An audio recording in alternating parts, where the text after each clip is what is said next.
বন্ধুরা, আজকে আমি আলু প্যাটিসের রেসিপি আপনাদের সাথে শেয়ার করব। দোকানের চাইতেও বাড়িতে বানানো এই আলু প্যাটিস খেতে ভীষণ ভালো লাগে। কোনো কিছু খেতে ইচ্ছে করলেই আপনারা এই প্যাটিস বানিয়ে নিতে পারেন। নমস্কার বন্ধুরা, আমি তনুশ্রী। আমার চ্যানেলে আপনাদেরকে স্বাগত।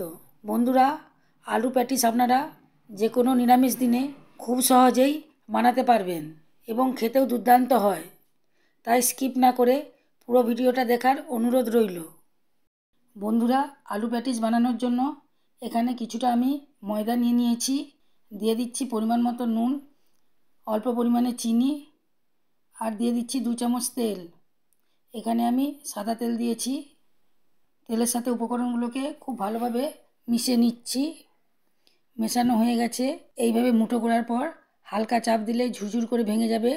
তাহলে আপনারা জানবেন এটা পারফেক্ট মাখানো হয়েছে। এবার সামান্য করে জল দিচ্ছি আর এটাকে মাখিয়ে নিচ্ছি। একসাথে বেশি জল দেওয়া যাবে না, তাহলে পাতলা হয়ে যাবে। দেখুন একটা ডোয়ের আকারে চলে এসেছে। এটাকে আমি কয়েক মিনিট ধরে ভালোভাবে দলে নিয়েছি। এবার রেস্টের জন্যে 10 মিনিট রেখে দিচ্ছি। আলু প্যাটিসের জন্য আমি এবার পুরটা বানিয়ে নেব। কড়াইয়ে কিছুটা তেল দিয়েছি। তেলটা গরম হয়ে যেতে দিয়ে দিয়েছি বাদাম। বাদামটাকে এবার ভেজে নিচ্ছি। বাদামটা ভাজা হয়ে গেছে, বাদামটাকে উঠিয়ে নিয়েছি। এবার আমি ওই তেলের মধ্যেই দিয়ে দিচ্ছি 1/2 চামচ গোটা জিরে। জিরাটা হালকা ভাজা হয়ে যেতেই দিয়ে দিয়েছি কাঁচা লঙ্কা কুচানো, দিয়ে দিয়েছি হলুদ গুঁড়ো। এবার ওটাকে ভালোভাবে ভেজে নিচ্ছি। এবার দিয়ে দিয়েছি আদা কুচানো, এটাকেও সুন্দরভাবে ভেজে নিচ্ছি। ভাজা হয়ে গেছে। এবার সেদ্ধ আলুকে আগে থেকে মাখিয়ে রেখেছিলাম সেটা এখানে দিয়ে দিয়েছি। এটাকে এবার মশলার সাথে ভালোভাবে নেড়েচেড়ে ভেজে নিচ্ছি। দিয়ে দিচ্ছি লঙ্কা গুঁড়ো, ঝালটা আপনারা বুঝেই দেবেন। দিয়ে দিয়েছি জিরে গুঁড়ো, ধনিয়া গুঁড়ো, দিয়ে দিচ্ছি পরিমাণ মতো নুন। সব উপকরণগুলোকে আলুর সাথে ভালোভাবে ভেজে নিচ্ছি। দেখুন খুব সুন্দর ভাজা হয়ে গেছে। সবার শেষে দিয়ে দিচ্ছি ভেজে রাখা বাদাম। এটা আলুর সাথে আমি ভালো করে মিশিয়ে নিচ্ছি। মেশানো হয়ে গেছে। এবার এটাকে আমি উঠিয়ে নিচ্ছি। উঠিয়ে একটা প্লেটের মধ্যে রেখে দিচ্ছি। এইভাবে পুরটা বানালে প্যাটিসটা খেতে দুর্দান্ত লাগে। এদিকে ঢাকাটা খুলে দিচ্ছি। এটাকে আমি কয়েক মিনিট ধরে দলে নেব। যত বেশি দলব প্যাটিসটা খেতে তত বেশি সুন্দর হবে। এবার এখান থেকে আমি লেচি কেটে নিচ্ছি। রুটি পরোটা করার সময় যেরকম লেচি কাটি ঠিক সেই রকমই লেচি কেটে নিচ্ছি। লেচিগুলো কাটা হয়ে গেছে। ওখান থেকে একটা নিয়ে এইভাবে আমি গোল করে দিচ্ছি। সবগুলো গোল করা হয়ে গেছে। বন্ধুরা, এবার আমি একটা বাটিতে তেল নিচ্ছি। এখানে আমি 3 চামচ সাদা তেল নিয়ে নিচ্ছি। এতে দিয়ে দিচ্ছি 1 চামচ কর্নফ্লাওয়ার। তেলের সাথে এটাকে ভালোভাবে মিশিয়ে নিচ্ছি। মেশাতে মেশাতে একটা ক্রিমের মতো হয়ে গেছে। দেখুন বন্ধুরা, ঘনত্বটা ঠিক এই রকম হবে। এবার আমি একটা লেচি নিয়েছি, এর মধ্যে ময়দা দিয়ে দিয়েছি। ময়দা দিয়ে এই লেচিটাকে বেলে নেব। এটাকে খুব পাতলা করে বেলতে হবে, রুটির থেকেও পাতলা করে বেলতে হবে। বন্ধুরা, প্যাটিস বানানোর জন্য রুটিটাকে খুব পাতলা করেই বেলতে হয়। এবার আমি বাটিতে যেটা গুলে রেখেছিলাম সেটা এখানে দিয়ে দিচ্ছি আর হাতে করে চারিদিকে ছড়িয়ে দিচ্ছি। বন্ধুরা, এটাকে রুটির মধ্যে ভালোভাবে লাগিয়ে দিতে হবে, তবেই প্যাটিসটা খেতে খুবই সুন্দর হবে। লাগানো হয়ে গেছে। এবার উপর থেকে ময়দা ছিটিয়ে দিচ্ছি। তারপর একদিকটা ধরে এইভাবে মুড়ে দিচ্ছি। আবার তার উপরে বাটিতে যেটা গুলে রেখেছিলাম সেটা দিয়ে দিচ্ছি। ওর ওপরেও ময়দা দিয়ে দিচ্ছি। ওই পাটের উপর আবার এই পাটটা তুলে দিয়েছি, দিয়ে আবার গুলে রাখা জিনিসটা দিয়ে ময়দা ছিটিয়ে দিয়েছি। আবার একটা ভাঁজ করে নিয়েছি।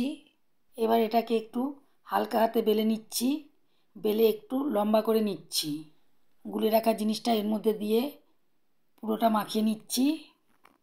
এর উপরে আবার ময়দা ছিটিয়ে দিয়েছি। এবার এক প্রান্ত ধরে এইভাবে রোলের মতো গোল করে নিচ্ছি। এবার এটাকে একটু হাতের সাহায্যে রোল করে নিচ্ছি, তারপর ঘুরিয়ে এইভাবে চেপটে দিচ্ছি। তারপর এটাকে আমি বেলে নিচ্ছি।